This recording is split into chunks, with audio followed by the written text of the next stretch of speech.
National Treasure Madam Boss vari kuma-BET Awards uye kamusi wa32 waisekwa neCat Family wakasvika. Musikana is representing Zimbabwe. Welcome back to your channel.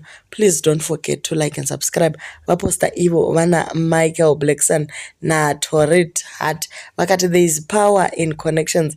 Kuri kunzi vamwe vachiita maconnection ane pundutso, vamwewo ndo vari kutsvaka mapurisa ekuti vandotonyora uye vagosungisana nevanhu vanenge vana Patricia Jack kumasocialites ekuZimbabwe. Makaita seiko?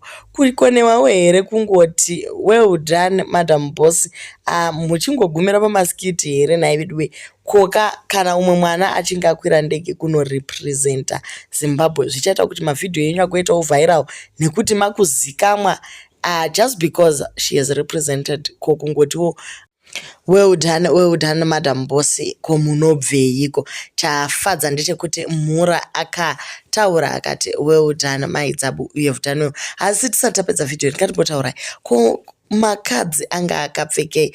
Musikana zvinenge zvinomukunda but kuri kunzi a performance was late, it was on another level. Akavasiya maAmericans achiti aiwa tese takudzokera kumaroots edu kuAfrica.